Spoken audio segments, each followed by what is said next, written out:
থেকে আমার পেটের ভেতরে কেমন একটা বিকট আওয়াজ আসছে। ও মা, আমার শরীরটা যেন কেমন লাগছে। আমি বইটা খুলে বসে আছি ঠিকই, কিন্তু একটুও পড়তে পারছি না। পেটটা যেন কেমন মোচড় দিচ্ছে। ও মা, আজকে আমাকে স্কুলে পাঠায়ো না, আমি স্কুলে যেতে পারবো না মা। পেটের ভেতরটায় কেমন যেন গোল গোল করে ঘুরছে। এ আমার দুষ্টু ছেলে রে, কাল রাতে 4টে পরোটা, 3 বাটি পায়াস একদম পেট ভরে খেয়ে নিল, আর সারা রাত বেশ ফুরফুরে ঘুম দিল। সকালে উঠে অমনি ওনার পেটের ভেতরে বিশ্বযুদ্ধ শুরু হয়ে গেল। তোমার এই দুষ্টামি বুদ্ধি কবে যাবে বাবা? খাওয়ার সময় তো তুমি চিন্তা ভাবনা করে খাওনি, তখন তো যতগুলো ছিল থালে ততগুলোই খেয়ে নিয়েছো। মা, তুমি সত্যি আমার কথা বিশ্বাস করছো না? আজ যদি স্কুলে অঙ্ক স্যারের কাছে গিয়ে বসি, তাহলে সত্যিই আমার পেটের ব্যথায় জ্ঞান হারিয়ে হসপিটালের বেডে শুতে হবে। তুমি সব সময় ভাবো আমি মিথ্যা কথাই বলি। না গো মা, আজকে আমি মিথ্যা কথা বলছি না।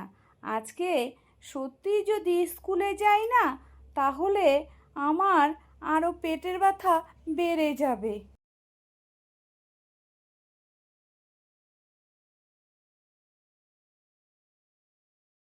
বৌদি, সকাল সকাল নিমায়ের কান্নাকাটির শব্দ শুনে ও বাড়ির বারান্দার থেকে ছুটে এলাম।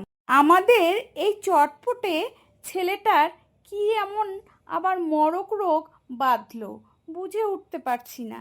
সকালবেলার থেকেই নিমায়ের কান্নাকাটি শুনে না আমি আর বারান্দায় দাঁড়াতে পারলাম না।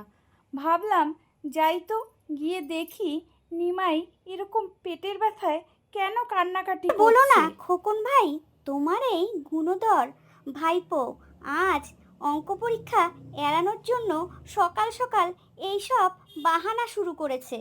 কি আর বলবো, এমনভাবে পেটের ব্যথার ফন্দি আঁটছে, মনে হচ্ছে নিজেই সে একটা বড় আস্ত ডাক্তার। ও মনে হয় বুঝতেই পারছে না যে ওর এইসব আর কি দুষ্টামি আমরা ছোটবেলায় অনেক আগেই পার করে আসছি। কোন কাকা, তুমি মাকে একটু বুঝিয়ে বলো তো। সত্যি আমি কোনো নাটক করছি না।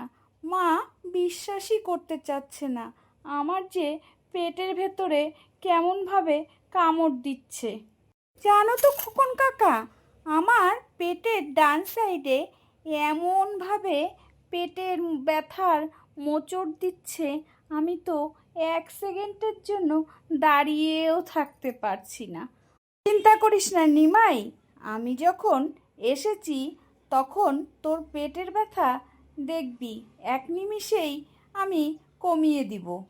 আমাদের গোয়াল ঘরের সেই বজ্জাত বলদটাকে যে 4 ইঞ্চি লম্বা ইঞ্জেকশনটা দেই, সেটা আমার ঘরেই রাখা আছে। ওটা এনে তোর পেটের ভেতরে ফুঁড়ে দিচ্ছি, তাহলে দেখবি নিমিষের মধ্যেই তোর পেটের ব্যথা উধাও হয়ে গেছে। বলদের গায়ে সেই বিশাল মোটা ইঞ্জেকশনটা তুমি আমার গায়ে ফুটিয়ে দিবে? খোকন কাকা, তার চেয়ে আমি হেঁটে কেন, এক দৌড়ে আমি স্কুলে পৌঁছে যাচ্ছি।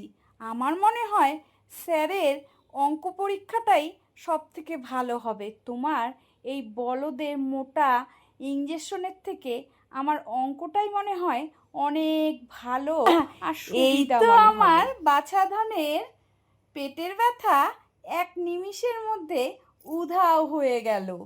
ভাইপো, এবার আর দাঁড়িয়ে না থেকে ব্যাগটা কাঁধে নিয়ে দৌড়ে ধাই ধাপ্পা করে স্কুলে চলে যাও। দেখো, স্কুলে গেলে খুব ভালো লাগবে, আর পেটের ব্যথা তোমার সামনেও আসবে না। তো